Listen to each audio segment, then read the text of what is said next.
আজকে তোমাদের সঙ্গে শেয়ার করছি পটলের দোরমার রেসিপি। প্রথমে আমি পটলগুলো নিয়ে দুদিকটা সামান্য কেটে নিয়ে হালকা করে ছুলে নেব। তো দেখো পটলগুলো আমার ছোলা হয়ে গেছে, এই দেখো। এবারে আমি ধারালো কিছুর একটা সাহায্যে চামচা বা ছুরির সাহায্যে আমি পটলের ভেতরের শাঁসগুলো বার করে নেব। দেখো আস্তে আস্তে আমি সব পটলের শাঁসগুলো বের করে নিয়েছি, দেখিয়ে দিচ্ছি তোমাদের। এবারে কড়াতে তেল দিয়ে পটলগুলো হালকা করে ভেজে নেব। তো পটলগুলো আমি হালকা করে ভেজে তুলে রাখবো। অপরদিকে আমি একটা পেস্ট তৈরি করব। পটলের মধ্যে যে শাঁসগুলো আমি বের করে রেখেছিলাম সেইগুলো আমি একটু মিক্সিতে ঘুরিয়ে পেস্ট বানিয়ে নেব।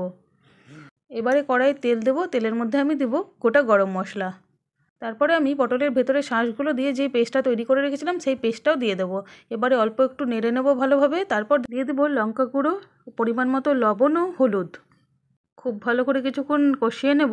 এরপর আমি দেবো কিছুটা পনিরটা আমি গ্রেট করে নিয়েছি। এবার ওই মশলার মধ্যেই আমি গ্রেট করা পনিরটা আমি দিয়ে দেবো। আবারও খুব ভালোভাবে নেড়ে নেব।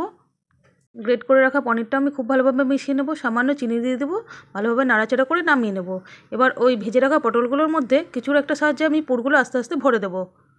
আবারও কড়াই তেল দিয়ে গোটা গরম মশলা, তেজপাতা ফোড়ন দেবো, দিয়ে দেবো আদা বাটা, দেবো একটা টমেটো কুচি, দিয়ে দেবো একটা কাঁচা লঙ্কা, হলুদ, লবণ, জিরে গুঁড়ো, ধনে গুঁড়ো, শুকনো লঙ্কা গুঁড়ো।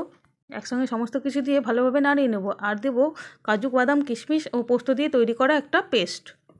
খুব ভালোভাবে কষিয়ে নেব মশলাটা।